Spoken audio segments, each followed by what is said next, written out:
Entonces, aquí comenzamos esta primera entrega para desarrollar el modelo keynesiano de economía cerrada ISLM.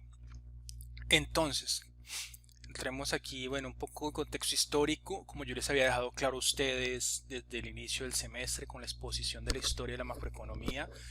Este es el modelo keynesiano tradicional en economías cerradas. Bueno, entonces ustedes ya saben que fue Keynes, John Maynard Keynes en 1936, publicó su obra Teoría General de la Ocupación, el interés del dinero, dando inicio como tal a la historia de la macroeconomía, o digamos como tal, crea un cisma en el pensamiento económico, en la teoría económica vigente hasta el momento, y de ahí se deriva la rama de la macroeconomía como una parte importante de las ciencias económicas. Entonces, en el centro de esta teoría está la idea que con frecuencia las economías tienen capacidad no utilizada, ¿sí? Capacidad no utilizada con muchos recursos desocupados. Eh, Se asume también que los precios están dados y cualquier presión de la demanda se traducirá en un aumento de la producción y no de los precios, ¿sí? Entonces aquí asumimos el tema de las rigideces en los precios, rigideces nominales. Eh, entonces también por eso no estamos partiendo de que los precios se ajustan, que son flexibles, y en esa medida en que no son totalmente flexibles, pues implica que la economía no está en un nivel potencial, y al no estar en un nivel potencial quiere decir que hay factores que no están siendo utilizados eficientemente. Dentro de uno de esos factores no utilizados y que es importante para el estudio de la macro es el nivel de empleo o desempleo. Si partimos de que hay recursos desocupados, uno de esos importantes viene a ser la variable tasa de desempleo. Implícitamente se asume que la oferta agregada es horizontal. Este es el caso extremo que estudió John Maynard Keynes. Eh, las respuestas de las cambiantes cantidades a cambio de las demandas agregadas son más importantes que las de precios. ¿Sí? Entonces, este es uno de los implicancias de asumir que la oferta agregada es horizontal. Va a tener efectos, los cambios en la demanda agregada va a tener efectos sobre el PIB y la producción, es decir, tiene efectos sobre la producción real y que van a ser más importantes que los cambios de los precios. Comenzamos con la presentación del modelo simple. Entonces asume que los precios son rígidos e ignora completamente.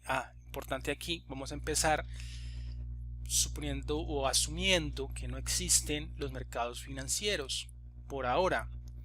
Después levantamos ese supuesto e incluimos los mercados financieros, pero por ahora partimos de que no vamos a ignorarlos completamente, de que no existen, no hay bancos, ¿sí? No hay sistema financiero como tal.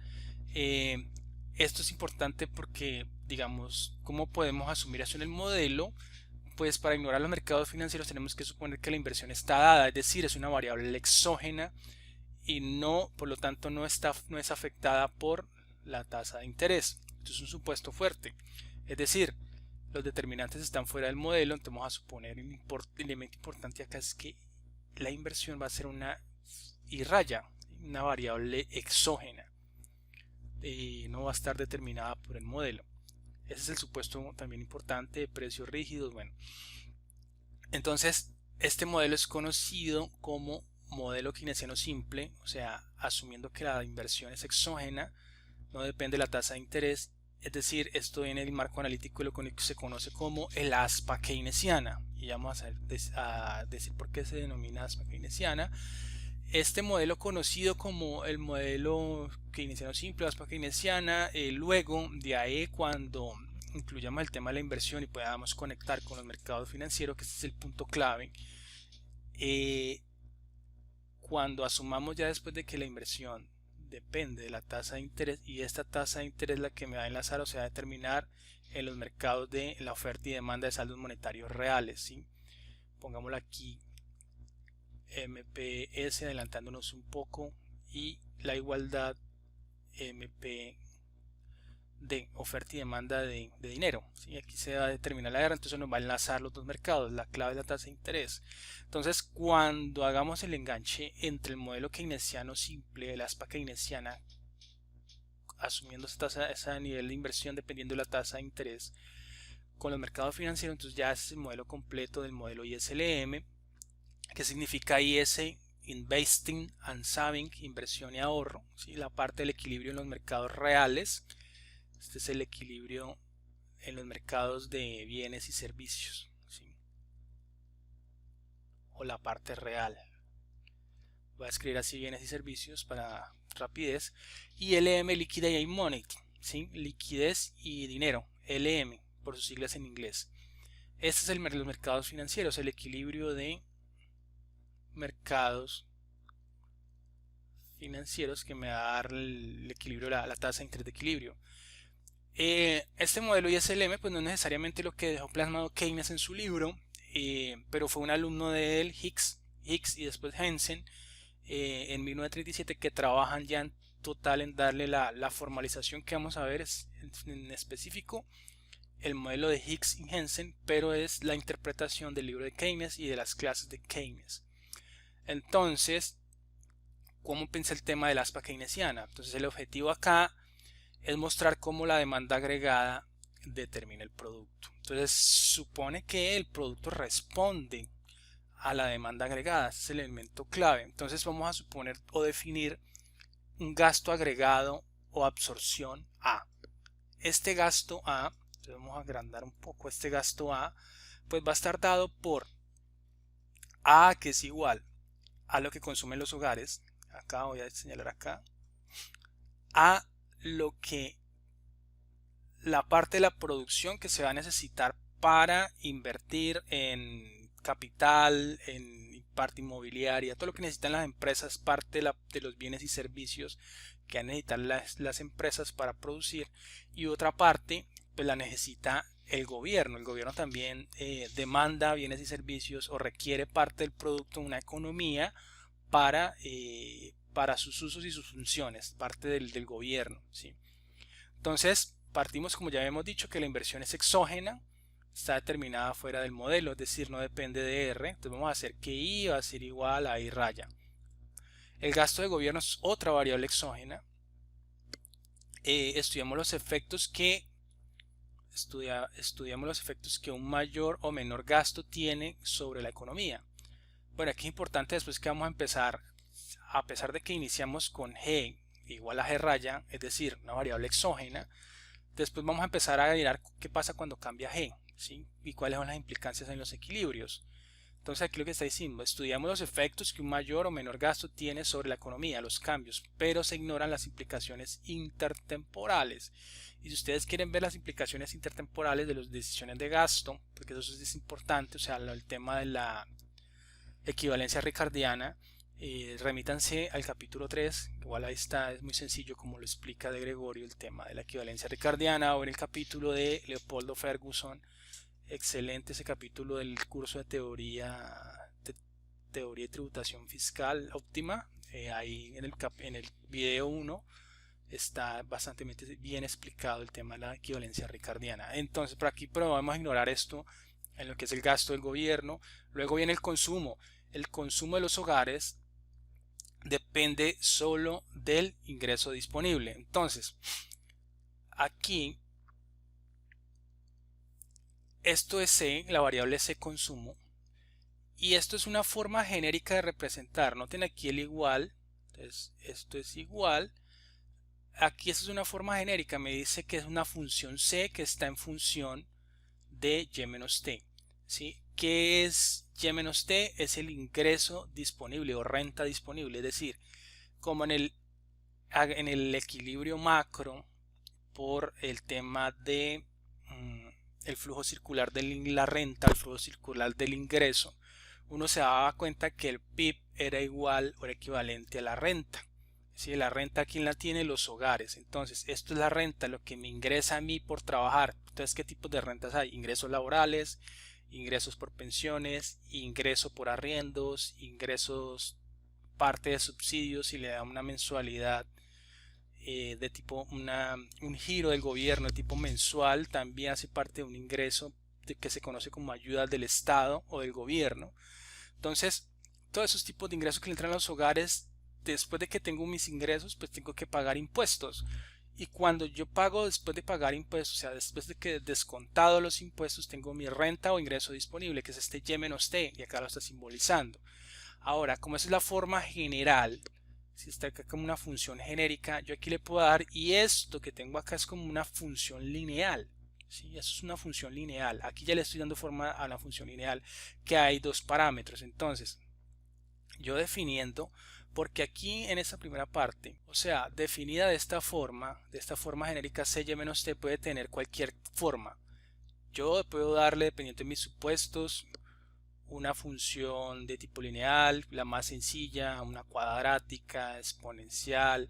Hay otras formas de, por ejemplo, en el tema de generaciones traslapadas, hay unas formas funcionales bastante complejas, con integrales, con Euler a la tal, unas cosas bien raras que se pueden ir haciendo. Entonces, esto puede tener cualquier cosa. Entonces, aquí, ¿qué me está diciendo después de ese? Es que yo le voy a dar la forma, o Keynes le da la forma más sencilla, o el planteamiento inicial del ISLM es que C va a ser igual a un parámetro C raya más C que es multiplicado por Y menos T. Entonces, ya aquí C es un parámetro que se denomina propensión marginal a consumir. ¿Sí? Ese parámetro tiene que estar necesariamente, C tiene que estar entre 0 y 1. Y el C raya es un ingreso mínimo que debe tener cualquier persona, siempre y cuando, o sea, hagan de cuenta que una persona está trabajando normal, un hogar tiene trabajo, los jefes de hogar en un hogar tienen trabajo, pero de un momento a otro se quedan sin trabajo, quedan cesantes, lo pierden. Entonces, si eso es así, esta parte se mediría. Es decir, cuando un hogar no tiene trabajo o ingresos, pues queda la parte C raya, que es como un consumo mínimo de subsistencia, y esto es un parámetro. Por lo tanto, C raya debe ser mayor que 0, no puede ser 0. Es como algo que usted necesita mínimo tener para la comida, mínimo necesita tener para el arriendo, la vivienda, algo básico y elemental, por lo menos para comer. Entonces ese es el parámetro C, que es como un consumo de subsistencia. Se interpreta de esa manera. Y el otro es C, el otro C, este otro parámetro C chiquito, C minúscula, porque el otro es C mayúscula. Este C minúscula es la propensión marginal a consumir multiplicado por Y menos T. Aquí en esta forma lineal sí puedo operar y multiplicar. Por ejemplo, si yo quiero desarrollar esto que está entre paréntesis, sería igual a C raya más C por Y menos C por T. Ahí sí podría hacer eso, no en la otra no, porque es una especificación funcional de forma general. Entonces, teniendo los tres componentes, lo que voy a hacer, o sea, definiendo cómo es cada uno de los elementos del gasto agregado, yo vengo y los reemplazo entonces aquí en la función. Vengo y reemplazo mi especificación de la función de inversión, del gasto de gobierno y nuestra especificación funcional de consumo, cada uno de sus elementos. Y entonces me va a quedar de la siguiente manera. Me quedaría de esta forma. Si yo reemplazo, entonces aquí tengo la función de consumo que había definido previamente, más la inversión, más el gasto. Esa sería ya la ecuación de demanda agregada. Yo puedo darle una forma a los impuestos. Por ejemplo, puedo hacer unas variaciones. Esta, por ejemplo, también se puede asumir que los impuestos son una fracción de los ingresos. Entonces yo puedo definir a T como tau por T, donde tau es una proporción. Tau tiene que estar entre 0 y 1, ¿sí? Perdón, aquí es tau por Y, una proporción de la renta. Tau por Y, ¿sí? Si yo tengo tau por Y, pues entonces lo defino dentro. Entonces aquí tendría, si yo tengo esto acá, yo aquí tendría entonces C raya más C multiplicado por Y menos tau por Y. que entonces reemplazaría acá el t. Y entonces en ese sentido yo puedo sacar factor común y me queda de esta forma: C igual a C raya, o sea, consumo de subsistencia, más C factor común, saco aquí a Y y queda 1 menos tau, C por 1 menos tau. Bueno, pero es una especificación adicional que vamos a tener en cuenta ahora. Simplemente está esta función, o decir simplemente que es Y menos T. ¿Sí? Si es Y menos T, si el ingreso disponible lo definimos, o sea, si no definimos nada sobre los impuestos, pues me va a quedar. Vamos a empezar el análisis con la ecuación de demanda agregada de esta forma. Si los impuestos se definen como una proporción de la renta, entonces voy a tener esta otra forma, ¿sí? Que vamos a tener esta de nuestra función de consumo, inversión y gasto, el componente del gasto agregado. Entonces vamos a pasar todas estas ecuaciones al análisis gráfico. Entonces esta es nuestra ecuación de demanda agregada a o gasto agregado que habíamos definido, ¿sí? Porque vamos a analizar varias cosas. ¿Qué es este punto de acá? La intersección de la ecuación de demanda agregada con respecto al eje de las ordenadas. Bueno, tenemos el plano AY, o sea, acá tenemos las cantidades de gasto y aquí tenemos el PIB y la renta. Entonces aquí vamos a escribir que tenemos acá Y también tenemos la renta, igual. Esto es por el flujo circular de la renta. Tenemos esta identidad acá en el eje de las abscisas y en el A tenemos el gasto agregado. Entonces, ¿por qué la intersección acá? Noten lo siguiente: si yo tengo, por ejemplo, que A es igual a C raya más C por 1 menos tau por Y más I raya más G raya, si yo quiero, entonces noten que esta es la dependiente, la variable dependiente, y Y es la independiente. Si yo hago Y0, si yo hago esto Y0, de una vez me voy a mandar hacia acá en el eje de las abscisas, y me voy a parar a este punto cuando tengo Y0. Entonces cuando tengo Y0 en la ecuación me va a quedar que A es igual a que a C raya, todo este término se me va, que está multiplicando, más I raya más G raya. Entonces esto es el intercepto sobre el eje de las ordenadas, y acá lo tengo aquí en la gráfica: C raya más I raya. Este es el gasto, se le denomina gasto autónomo. Es un gasto autónomo ahí, ¿sí? Que es esto, como un gasto independiente.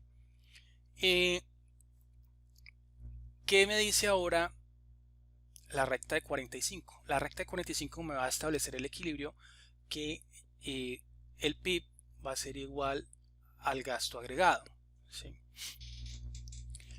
¿Y por qué se cumple el gasto agregado? O sea, la igualdad. O sea, esto por vuelvo e insisto, el flujo circular de la renta. Yo sé que PIB es igual a la demanda o al gasto agregado. Esto es como el equilibrio macroeconómico. No es como, sino es el equilibrio macroeconómico. Entonces, ¿qué me está diciendo, por ejemplo, la recta de 45? Y acá vamos a borrar esto, ¿sí? Un poco. Vamos a borrar cositas que ya expliqué para dejar más, que se vea más el tema de la gráfica. Entonces, por ejemplo, si yo aquí tengo, si yo aparto aquí de tener, y supongan que esto es 10.000 millones de algo, una equivalencia en algo en PIB, en términos monetarios.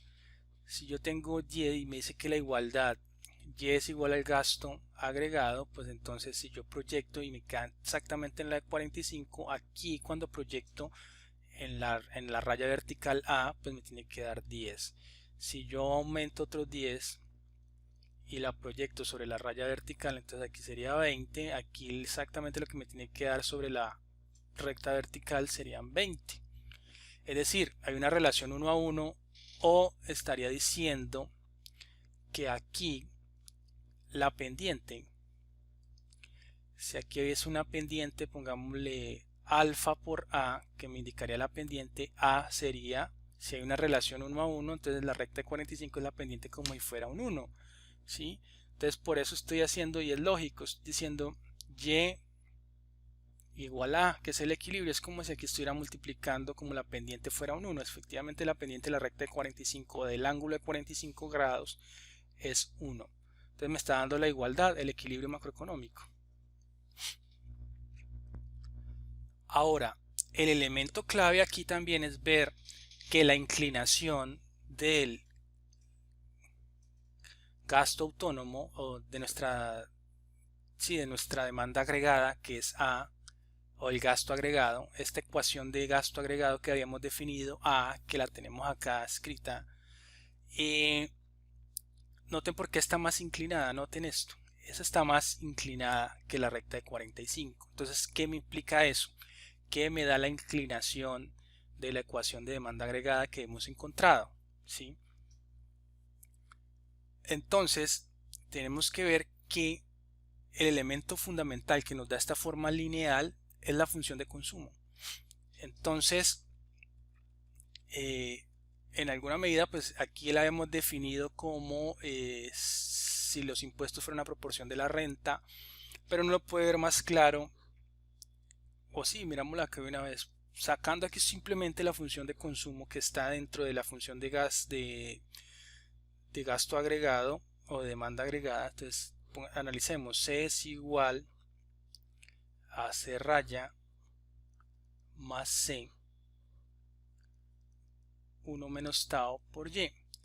Entonces tau es un parámetro, 1 es un parámetro y Y es Y. Entonces lo que en últimas me va a mostrar la inclinación de esa recta es el parámetro C. ¿Y que habíamos dicho que era C? Es propensión marginal a consumir. Y la propensión marginal a consumir está entre 0 y 1. Entonces, por eso esta inclinación. Por eso la inclinación, y acá me la está dando. Mire, el parámetro aquí me lo dice la gráfica. Esta inclinación es C. ¿Qué me dice? Si la distancia fuera esto, si yo me moviera y pónganle que de acá es 100 y me muevo de aquí, póngale a 110, sí, póngale a 110, me moví 110, me moví aquí, esta distancia son 10 puntos. Significa que la prospección acá en la recta A va a ser menor a 10 puntos. Pongámosle aquí, como es tan chiquito, pongámosle que va a ser 5 puntos. Si es 5 puntos, quiere decir que este C, este propensión marginal a consumir, es 0.5. ¿Qué me está diciendo? Que por cada 10 pesos me voy a consumir 5, ¿sí? Que es la propensión marginal a consumir, PMC. Por cada 10 pesos me consumo 5, o por cada 100 me consumo 50, o por cada 1000 me consumo 500. ¿Sí? Es como un porcentaje que multiplica los niveles de renta y eso me daría lo que destino a consumo, ¿sí? Entonces esa es la interpretación y por eso es que el gasto, la ecuación de demanda agregada aquí graficada de forma lineal es menos inclinada que la recta de 45 grados. Entonces, ¿qué nos dice aquí? En el equilibrio se debe cumplir que la producción total es igual a la demanda total por bienes y servicios. Es decir, Y es igual a A. Ya habíamos dicho que este equilibrio me lo representa la recta de 45 grados, Y igual a A. O su equivalente, y devolvámonos al capítulo 3, que por ambos lados podemos llegar a lo mismo, que esto es el equilibrio ahorro igual a inversión, que nos está diciendo implícitamente que ese es el equilibrio del mercado de bienes, la parte del mercado de bienes y servicios, la parte real de la economía cuando está en equilibrio. Algo muy importante acá que debemos empezar, que también, digamos, complementar nuestro análisis. ¿Cómo se interpreta esto? Supongamos que la economía se encuentra en un punto Y1 Noten que aquí es el punto de equilibrio, está acá, donde la recta de 45 grados corta con la ecuación de demanda agregada. Es de ese punto está el equilibrio, que es Y estrella. Supongamos que no estamos en equilibrio en el mercado de bienes, ¿sí? Es decir, aquí en este punto dice oferta igual a demanda agregada. Supongamos que estamos en un punto Y1 por encima del nivel de equilibrio. Asumiendo esto, ¿qué significa? Entonces pongamos este punto acá, que se vea. Estamos, cuando corta nuestra función de gasto agregado, demanda agregada, está en este punto, y resulta que el nivel de producto está por acá arriba. Entonces, ¿qué significa? Que hay un exceso de bienes y servicios, un exceso de oferta. ¿Sí? Hay un exceso de oferta. Entonces, ¿qué va a hacer la economía para ajustarse? El elemento fundamental que tiene que hacer es que hay mucha más oferta que lo que venden, ¿sí? O lo que se está vendiendo. Las empresas comienzan a detectar eso. No se vende todo lo que se saca al mercado, lo que están produciendo, comienzan a acumular inventario. En la medida que se dan cuenta que comienzan a incrementarse su excedente de inventario, pues ¿qué van a hacer? Y a la vez eso va a reflejar en menos ventas. Menos ventas, que implica por el tema del flujo circular de la renta. Entonces ustedes saben que las ventas, hagan una cuenta de toda la economía, o todo ese valor agregado que generan las empresas, es equivalente a salarios y ganancias. Entonces, si se disminuyen las ventas, si se disminuyen los ingresos de las empresas, o ese valor agregado se disminuye, también se va reflejado por el flujo circular de la renta en los salarios y ganancias. Entonces, menores ganancias, menores salarios. Esto se va a ver proyectado de la siguiente manera, de esta forma vertical. Aquí me está diciendo, y llegamos primero a este punto sobre la recta de 45 grados, y si yo lo proyecto en el nivel de renta hacia abajo, en el eje de las abscisas, el PIB se va a contraer hacia la izquierda, de derecha a izquierda, del punto Y1 al nuevo punto donde hemos encontrado. Es decir, aquí disminuyeron los salarios y las ganancias para los hogares. Entonces, en ese elemento cíclico, pues los hogares hacen parte fundamental del consumo, y nos ubicamos nuevamente sobre el gasto agregado, es decir, disminuye la demanda por tema de consumo de los hogares.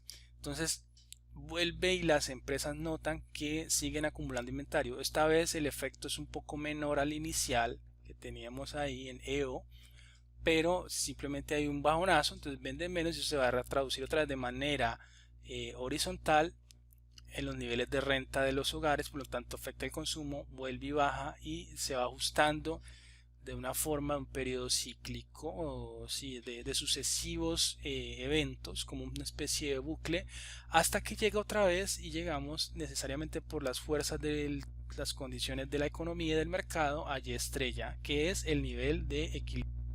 Acá hemos limpiado la gráfica nuevamente. Entonces ahora partimos del otro lado. Estamos en una parte, en una posición izquierda, al nivel en que el mercado de bienes está en equilibrio. Entonces pongámoslo aquí en un nivel Y2 menor al nivel de equilibrio. Entonces aquí el mercado de bienes y servicios está en desequilibrio. Entonces aquí noten que aquí corta, y aquí está es la demanda agregada por encima del nivel de producto de la economía. Entonces hay una distancia aquí que, como el que está por arriba es la demanda agregada, pues hay un exceso de demanda. Y al ocurrir un exceso de demanda, pues entonces si la producción está por acá abajo, aquí donde corta en la recta de 45, me quiere decir que la economía va bien, está calentándose la economía, hay mucha gente demandando, mucha gente compra bienes y servicios. Entonces las empresas notan que comienzan a disminuir inventario, pues tienen que sacar de su inventario y empezar a vender todo. Eso incentiva la producción.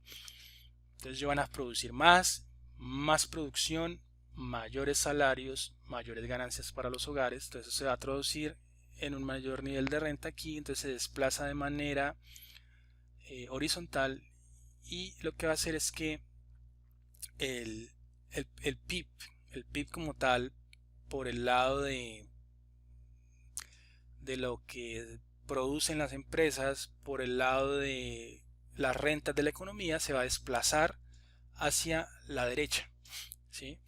Entonces por el lado de consumo, los hogares, como son propietarios tanto de la fuerza laboral como también de la iniciativa empresarial, entonces a ellos a los hogares les entra por tema de rentas a ellos, los mayores salarios, mayores ganancias, y lo que van a hacer es que van a consumir más, van a demandar más por vía del consumo. Entonces esto va a hacer que nuevamente haya un desequilibrio, obviamente una distancia mucho más pequeña que la inicial, que haya un desequilibrio en que la oferta, la demanda agregada sea mayor a lo que se produce, luego nuevamente se desplaza otra vez en sentido horizontal, sigue desplazándose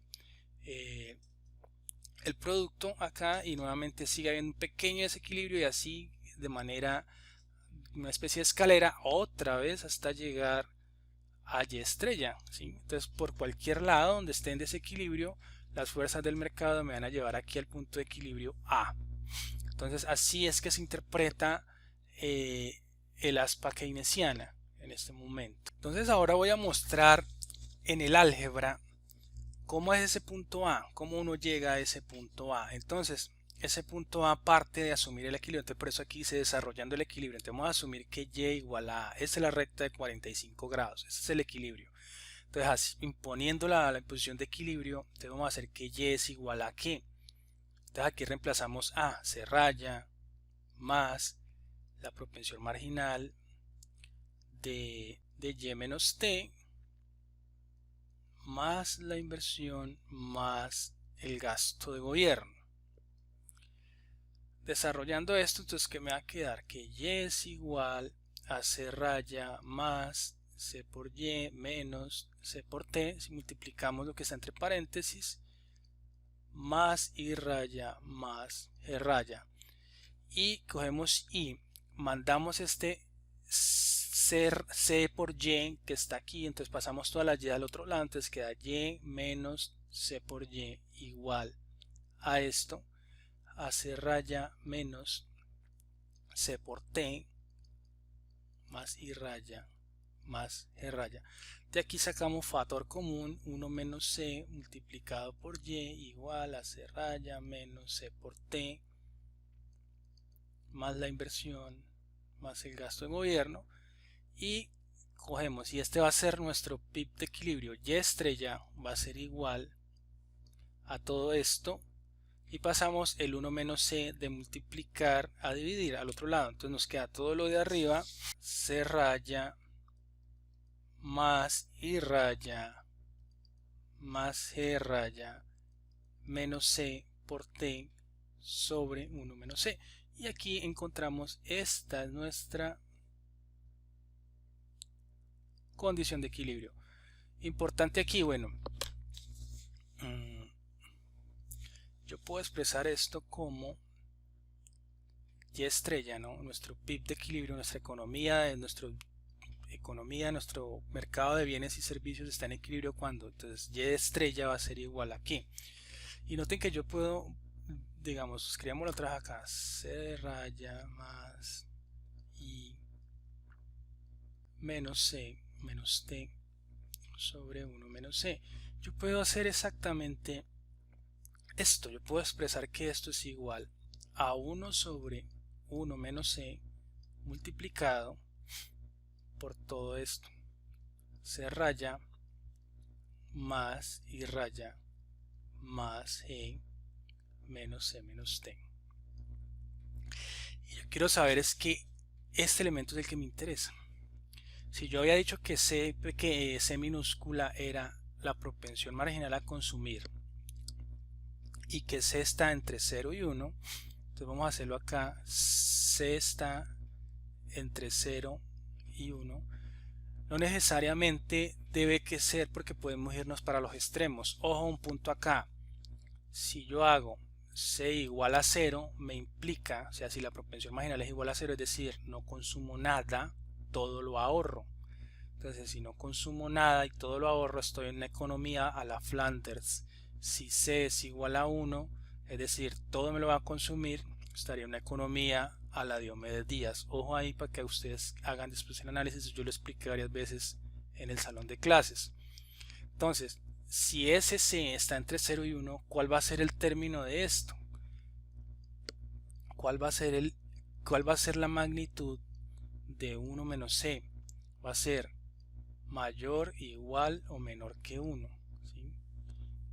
Este 1, sabiendo que C está entre 0 y 1, entonces 1 sobre 1 menos C va a ser igual, mayor que 1, igual a 1 o menor a 1. Este término 1 sobre 1 menos C es el denominado multiplicador keynesiano. Entonces, para que tengan en cuenta ese término, voy a borrar unas cosas. Acá es importante que tengan en cuenta que hay dos especificaciones que estamos trabajando. Esta puedo también hacer suponiendo que los impuestos son una proporción tau del nivel de renta, pues yo puedo tener la otra especificación que era y igual a c raya más c multiplicado y 1 menos tau por y, que esto es t, tau por y es t, más i más g. Haciendo esto, pues tengo que c raya es más c, aquí factor común, queda 1 menos tau multiplicado por y más i raya más g. Bueno, eso se raya. Noten que en últimas es lo mismo hacer todo el proceso anterior, simplemente que hemos especificado algo para los impuestos y vamos a llegar simplemente a lo mismo. O sea, hagan la parte igual de despeje y vamos a tener que este y estrella va a ser igual a c raya más i raya más g raya sobre 1 menos c 1 menos tau. Y nuevamente, concentrándome solo en la parte del multiplicador, quedaría que 1 sobre 1 menos la propensión marginal a consumir, 1 menos tau. Este viene siendo el multiplicador keynesiano. Nuevamente la pregunta para ese también, asumiendo que C es la propensión marginal a consumir y tau es una proporción de la renta, es decir, tiene que estar entre 0 y 1. Esto es mayor, igual o menor que 1. Esa es la pregunta para que lo analicen. Ahora vamos a pasar a analizar el tema de los multiplicadores. Entonces vamos a examinar el multiplicador del gasto de gobierno, del consumo autónomo e inversión. Entonces nos interesa saber cuál es el efecto en términos de producto de un aumento de cualquier componente del gasto autónomo.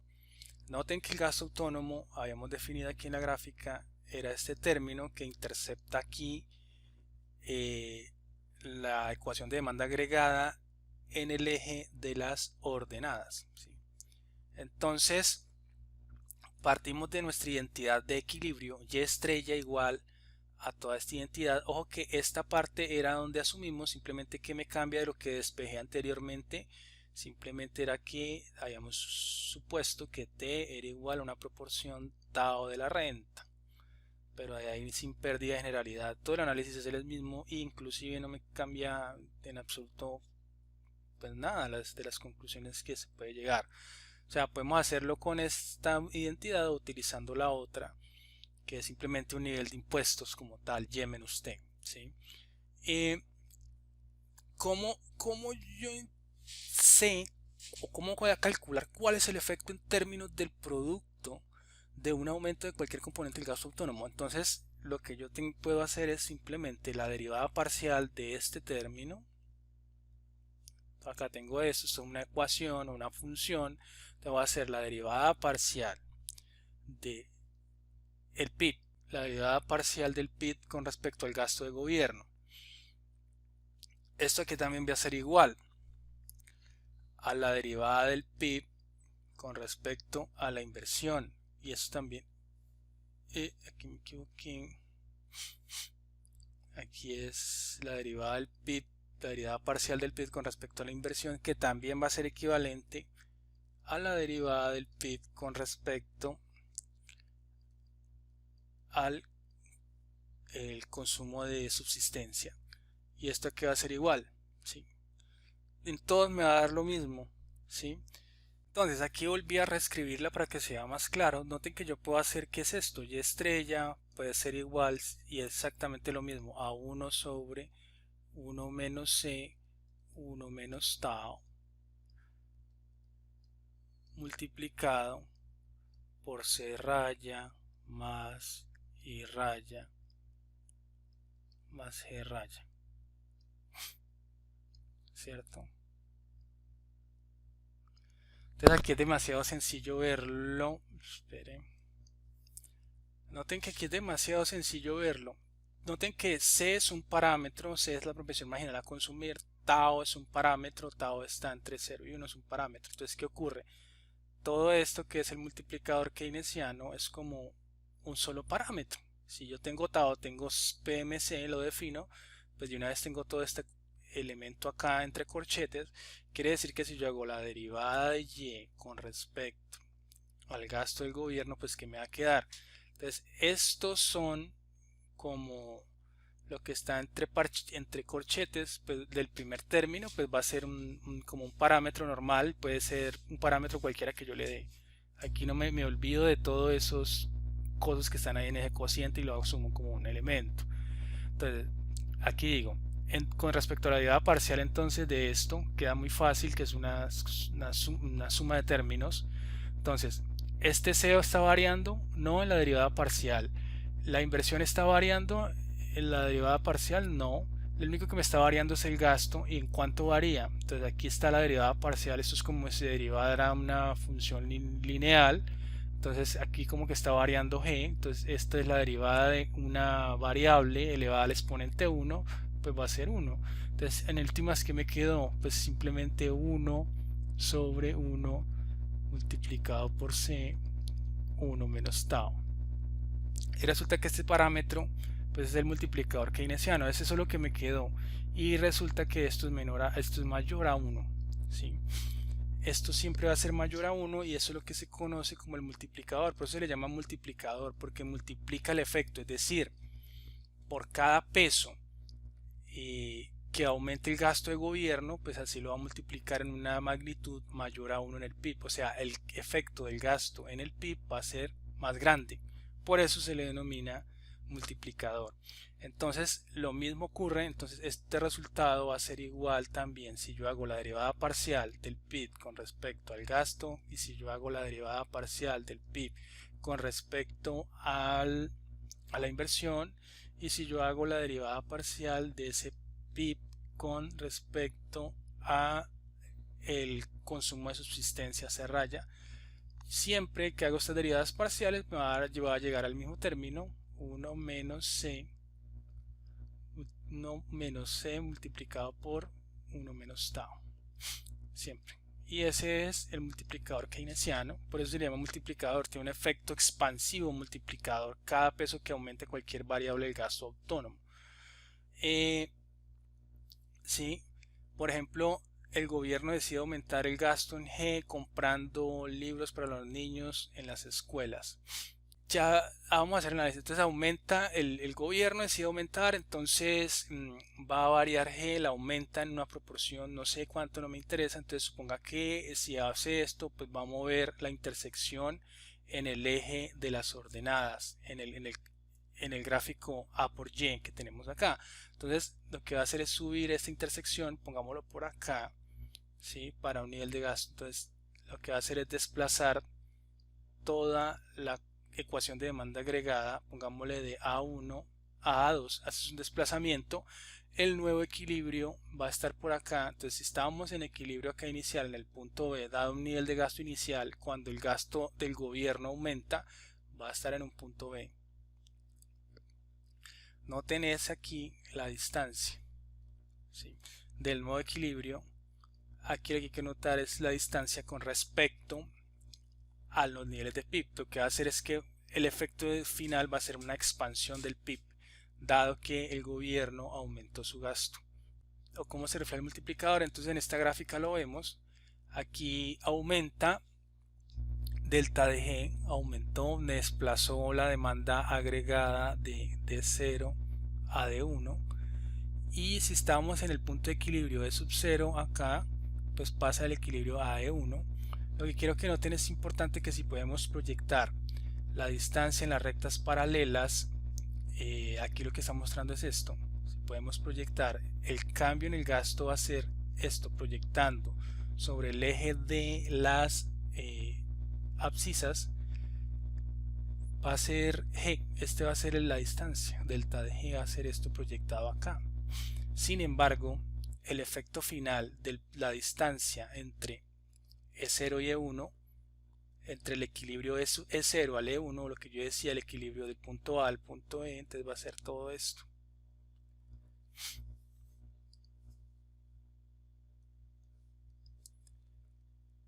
Va a ser todo esto, entonces es un efecto mucho más grande y por eso se llama el efecto multiplicador. Y el efecto multiplicador me lo da este término, que va a ser mayor a 1, ¿sí? Entonces, una de las grandes conclusiones a lo que llega Keynes en su modelo analítico es pues, por qué la Gran Depresión del 1930 fue tan severa en términos de producto y de empleo. Lo que planteó Keynes fue que una de las... Eso no lo sabemos, ¿sí?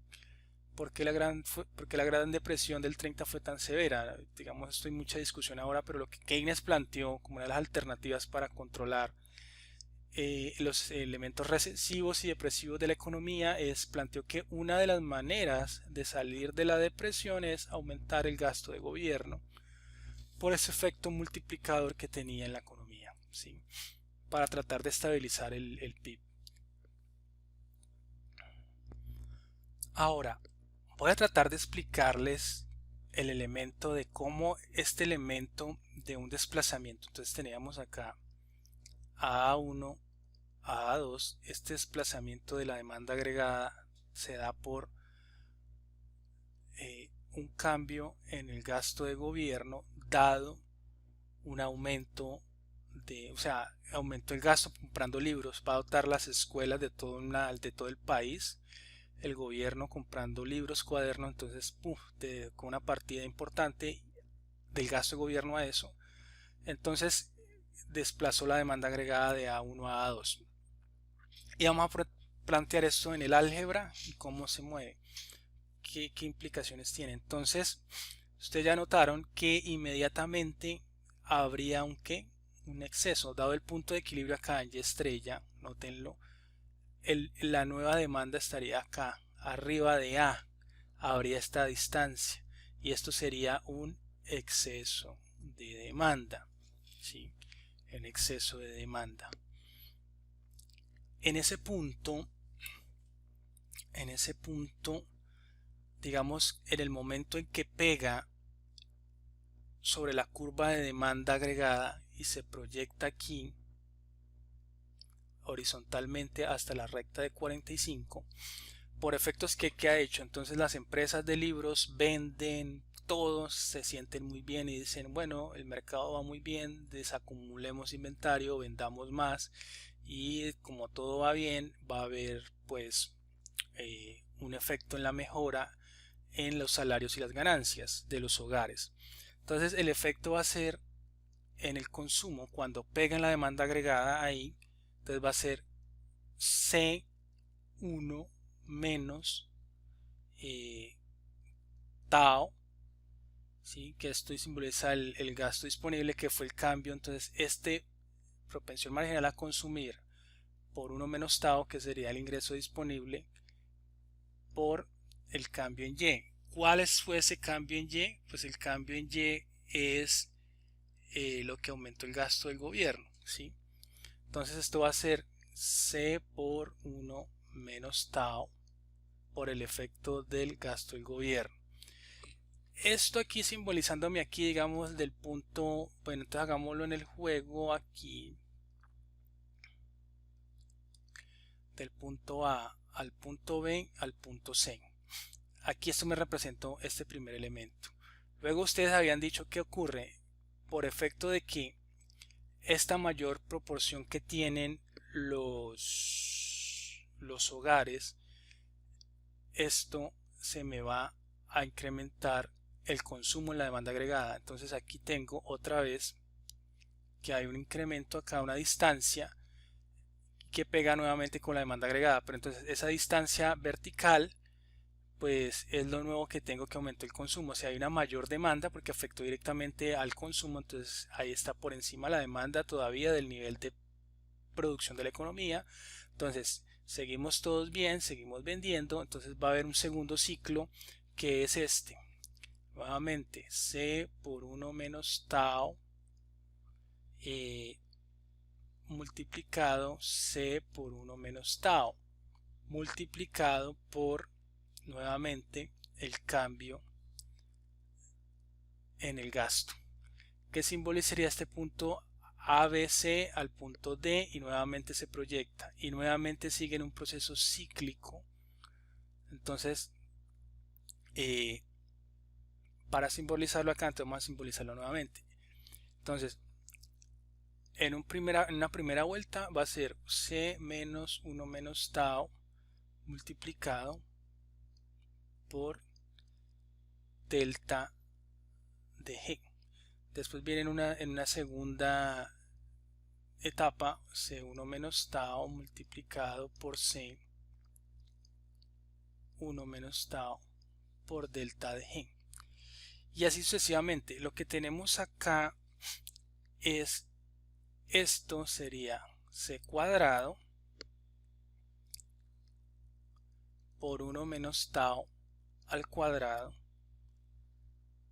multiplicado por G. Esto en la segunda vuelta. En la tercera, como en la tercera sería C al cubo por 1 menos tau al cubo multiplicado por G. Y noten que cada uno de estos elementos cada vez va a ser menor el cambio. Este cambio que estoy representando acá, esto sería, entonces aquí sería en la primera vuelta, la segunda y la tercera de todo ese análisis que he hecho, ¿sí? Hasta infinitos bucles, elementos, infinitos secuencias cíclicas. Entonces yo esto lo puedo representar de una sola manera, generalizando que el cambio en el PIB va a ser igual a ¿qué? A 1 más C multiplicado 1 menos tau más C cuadrado multiplicado por 1 menos tau al cuadrado más C al cubo multiplicado por 1 menos tau al cubo, más sucesivamente hasta la n términos que tenga el exponente, no me interesa seguirlo, multiplicado por el cambio en el gasto. Resulta que todo este elemento que tengo acá se llama una progresión geométrica.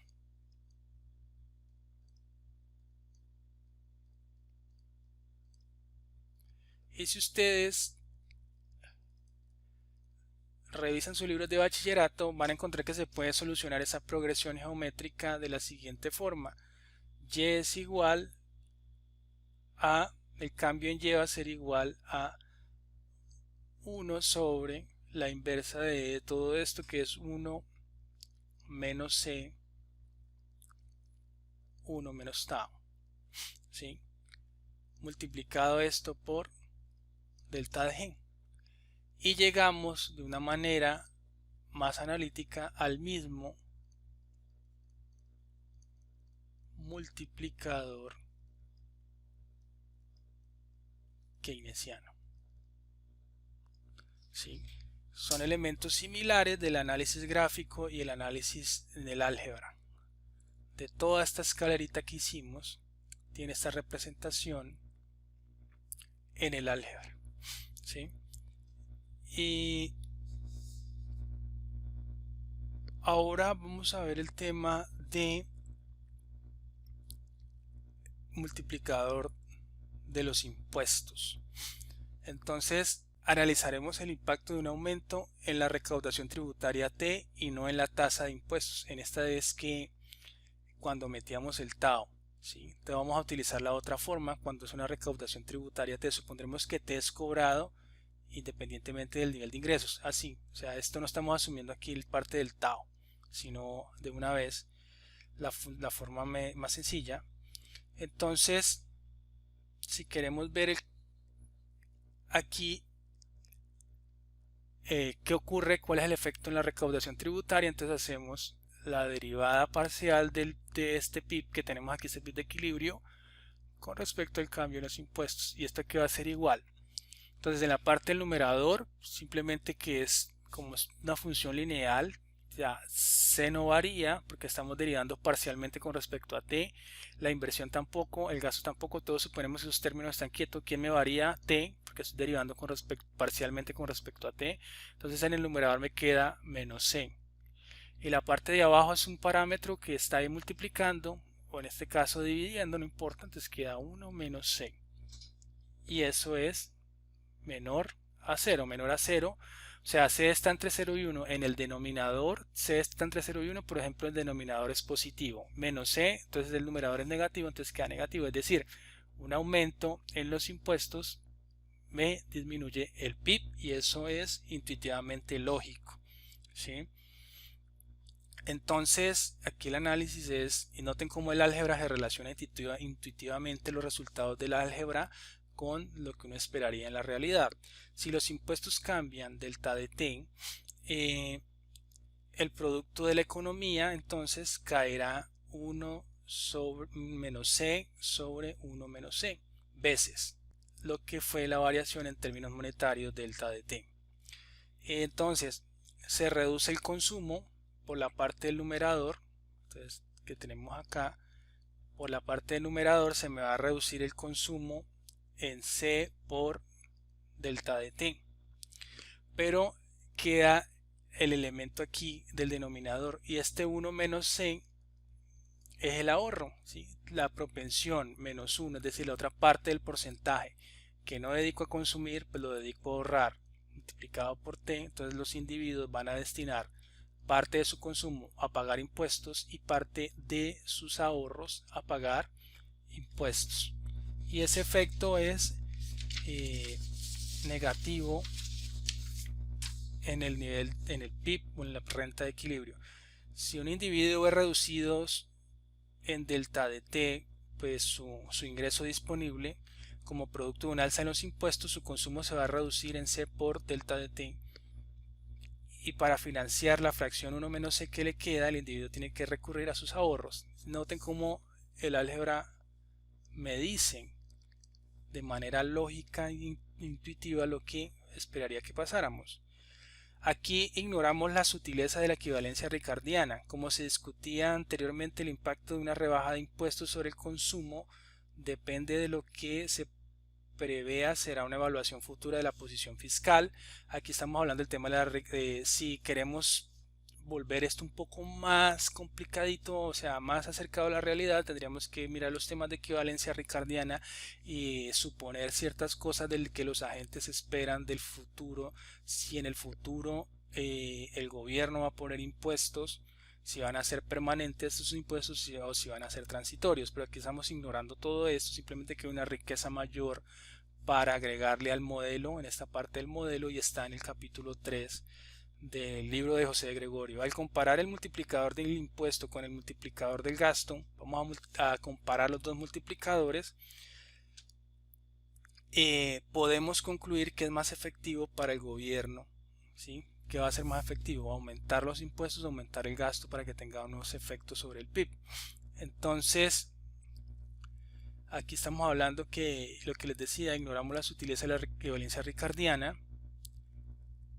Entonces vamos a comparar el multiplicador del impuesto con el multiplicador del gasto de gobierno y vamos a ver cuál va a ser más efectivo para que tenga un efecto en el PIB. Entonces, esto es lo que se denomina el multiplicador del presupuesto equilibrado. Entonces queremos saber qué sucede cuando el gobierno decide aumentar el gasto pero manteniendo el presupuesto equilibrado, es decir, subiendo los impuestos en una misma cantidad que lo que incrementó el gasto, es decir, aumenta el gasto pero también la financiación, aumentando los impuestos en la misma cantidad. Ignoramos la restricción presupuestaria intertemporal del gobierno, todo lo que está en el capítulo 3, ignoramos todas las consideraciones dinámicas. Es importante que ya la macro avanzada o la macro moderna se hacen el tema de consideraciones, la dinámica del ajuste, pero aquí no lo vamos a hacer. La equivalencia ricardiana, también la ignoramos. La percepción de que el público sobre si los cambios son permanentes o transitorios. El aumento del gasto financiado con impuestos es un buen punto de partida para no ignorar su financiamiento. Es decir, cualquier variación en el gasto por el tema de la equivalencia ricardiana necesariamente va a terminar en que de alguna manera tiene que financiarse y va a terminar el financiamiento en aumentar los impuestos. Entonces para eso nos va a servir el análisis. ¿Sí? Es un buen punto de partida para no ignorar el financiamiento, que tarde o temprano debe ocurrir. Para ver el impacto global de un cambio en el gasto financiado por impuestos podemos hacer lo siguiente. Entonces vamos a partir de nuevamente esta identidad de PIB de equilibrio que se denomina cuando tenemos recaudación tributaria, es decir, esta C por T. Y ahora vamos a hacer lo siguiente. ¿Qué estamos suponiendo? Que se incrementó el gasto, pero el gobierno a su vez va a aumentar los impuestos en la misma magnitud, ¿sí? Entonces delta de G igual a delta de T. Y vamos a hacerlo más sencillo. Vamos a hacer que este cambio va a ser equivalente. Entonces vamos a ponerlo como ese cambio como X. Entonces vamos a modificar aquí ligeramente nuestra ecuación de equilibrio. Vamos a hacer que Y estrella va a ser igual a C raya más Y raya más, y digamos que este va a ser el cambio en T, va a ser equivalente. Entonces partamos de una vez de suponer prácticamente que G y T son iguales, o sea, varían la misma cantidad, entonces van a ser una variable igual. Entonces G y T es igual a X, entonces G va a ser igual a X y T también, entonces C por X sobre 1 menos C. Y vamos a hacer derivar parcialmente con respecto, o sea, el PIB con respecto a X, y esto va a ser igual. Entonces, haciendo la derivada parcial, miramos que queda 1 menos C, simplemente. Y en el denominador, ¿sí? Que es esto que al final nos queda acá, porque esta C no va a variar, la inversión tampoco, entonces queda esto. Y esto, la derivada de X es 1 menos la de C por X es la derivada de C. Y queda 1 menos C, y esto es igual a 1. ¿Qué concluimos? Entonces, que cuando hacemos el supuesto de un presupuesto equilibrado, hacemos el supuesto, el multiplicador es 1, es decir, es un efecto de 1, es una pendiente 1 prácticamente por cada 100 pesos. Si aumento 100 pesos, tanto los impuestos como el gasto, el efecto va a ser nada, pues me va a quedar en 100, ¿sí? No va a haber un efecto expansivo, no va a haber un efecto multiplicador, prácticamente que queda como normal, constante, en 1. Entonces, ¿qué me está diciendo? En el caso que demostramos que en el caso de un aumento del gasto de gobierno acompañado de un aumento de los impuestos en la misma cantidad, incrementa el producto en la misma magnitud en que se modificó el gasto de gobierno. En este caso, el aumento del producto debido a mayor gasto del gobierno se ve compensado en parte por una caída del mismo resultado de los impuestos, porque los individuos financian tales alzas impositivas no solo con ahorro, sino también con menos consumo. Es decir, hay un efecto compensatorio, en últimas no hay un efecto multiplicador, es decir, el PIB se va a incrementar en igual magnitud que se aumentó el gasto, o sea, una relación 1 a 1. Si por 100 pesos aumenté el gasto, pues 100 pesos se va a aumentar el PIB. No hay efecto multiplicador, lo que me está diciendo cuando asumimos el supuesto de presupuesto equilibrado. Ahora entonces vamos a llegar por fin a deducir la relación entre la tasa de interés y el mercado de bienes, es decir, la curva IS. Entonces el modelo IS sigue el mismo espíritu del modelo keynesiano simple.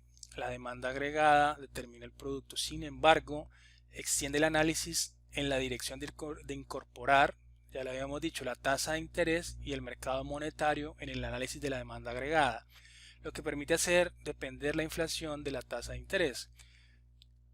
Seguiremos suponiendo que los precios son fijos. Por ello, una interpretación del modelo ISLM es la de un esquema para derivar la demanda agregada que relacione los precios y las cantidades demandadas. Supondremos que este modelo es la determinación del producto cuando los precios son fijos, es decir, las empresas están dispuestas a vender todo lo que demanden sin cambiar los precios. El modelo ISLM se considera una variable endógena más. Entonces aquí, para el tema de llegar a la ISLM, toca agregar, o sea, estamos en este momento en la IS, entonces toca agregar, para deducir la curva IS, toca agregar una variable endógena más, que es la tasa de interés. Requerirá un equilibrio adicional y ese es los mercados financieros o el mercado de dinero. Por ahora, centrémonos en la IS y entonces empezamos a asumir que existe R, que es la tasa de interés real. Entonces la IS corresponde al conjunto de puntos de combinaciones R por Y, que es tasa de interés y producto, en los cuales el mercado de bienes está en equilibrio, es decir, la producción Y es igual a la demanda. Entonces, encontrar esas combinaciones de tasa de interés real y producto en el cual el mercado de bienes está en equilibrio, ¿sí? Entonces, aquí se hace una ligera modificación de lo que ya habíamos venido explicando. Simplemente aquí la única diferencia con todo lo anterior que hemos explicado, o sea, de este equilibrio que es Y igual a A, la única diferencia es este I, que ya no decimos que I es igual a I raya, sino que I depende o está en función del tipo de interés. Pero, ¿qué tipo de relación tiene? ¿Sí? ¿Qué tipo de relación estaría en función? Si yo grafico un plano, tasa de interés por el stock de inversión o los niveles de inversión, esto me está diciendo que hay una relación negativa, ¿sí? Es decir, por ejemplo, para un nivel de tasa de interés R sub 0, yo demando, o la economía me está demandando este nivel de inversión R0, esos niveles de inversión.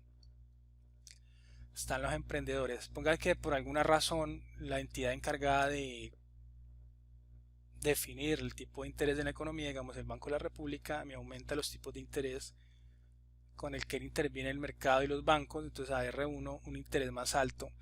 Resulta que si ustedes piensan como emprendedor, este tipo de interés más alto implica que los créditos son más costosos y usted como emprendedor, pues usted está haciendo grandes proyectos de inversión, etcétera, y depende del sistema financiero. Por lo tanto, si le suben la tasa de interés, lo que usted va a hacer es demandar menores niveles de inversión. Entonces toda la economía reduce sus niveles de inversión. Esa es la relación que me está diciendo ahora que estamos asumiendo entre la inversión y el tipo de interés, que esto es más unas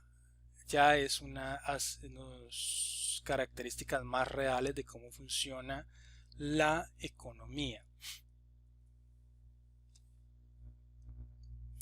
Entonces he limpiado pantalla y partiendo de nuestra nueva definición, ese es el equilibrio. Aquí estamos diciendo que PIB es igual a demanda agregada, que es lo que me está definiendo acá, este es el equilibrio macroeconómico. Simplemente para hallar la curva IS aplicamos el concepto de la diferencial total. Entonces empezamos a diferenciar, hacer el cambio en Y va a ser igual a qué. Y aquí para eso entonces sacamos los cambios en toda la ecuación. Entonces C raya es un parámetro, el consumo de subsistencia, entonces no es una variable. Entonces queda el segundo término, que sería C por el cambio en Y de Y. El T, como sigue siendo un parámetro, acá no estamos suponiendo que cambia, lo dejamos ahí quieto. Y más que, entonces aquí queda derivada el cambio en Y en la función, entonces quedaría la derivada de I, entonces I' por el cambio en R. Y estamos suponiendo que aquí no hace parte de nuestro análisis, nos queda de esta forma. Despejamos, pasamos los cambios en Y a un lado, entonces queda el cambio en Y menos C por el cambio en Y igual a I' de R, factor común. O sea, estos cambios en Y y la diferencial total están asumiendo que cuando uno tiene una derivada, si yo tengo f perdón, si yo tengo y igual a f de x, cuando yo derivo de y con respecto a x, la función simplemente me está diciendo que yo puedo operar con estos dos elementos de una derivada, tanto en el numerador como en el denominador. Puedo operarlo con unos ciertos elementos, normal, como si fuera lo que uno está acostumbrado a hacer con las variables, ¿sí? Entonces, rápidamente lo que uno tiene era que de y de x pues va a ser igual a f' de x. Y yo quiero el concepto diferencial total, es que yo podría hacer de y va a ser igual a f' de x por dx. Este más sería rápidamente el concepto de diferencial total. Entonces, teniendo en cuenta esto, tengo que esto es de y es igual a y' de r. Cuadro esto, me queda, paso los cambios de y de r y me queda que esto es igual a y' sobre 1 menos c. Y ahí tengo una primera definición de la curva IS.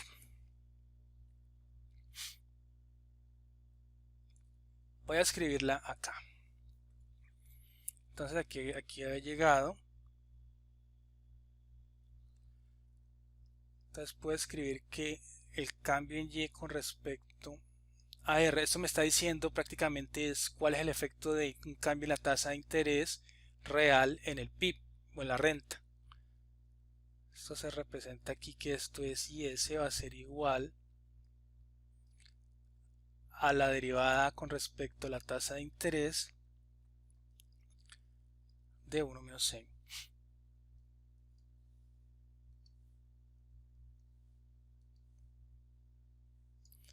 ¿Esto qué sentido tiene?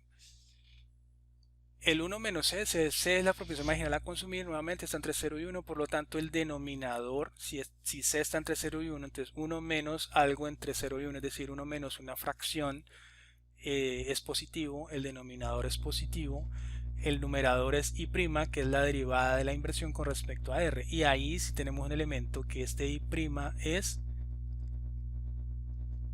entonces si el numerador es menor, es negativo, entonces todo el cociente es negativo. Entonces efectivamente me está dando que la relación IS va a tener pendiente negativa. Acá la tenemos, esta es la curva IS, es decir, si tenemos un R1, un nivel de tasa de interés R1, y acá estamos en el punto A, y me incrementan la tasa de interés a R0, a un nivel de punto B, el efecto va a ser una contracción del PIB, o a la inversa, si me bajan la tasa de interés, estoy en R0, entonces aquí es el punto de equilibrio A, me la bajan a R1, pasa el equilibrio punto B, que va a ser una expansión en el PIB. Entonces es la relación inversamente proporcional entre los niveles de tasa de interés real y el PIB o la renta.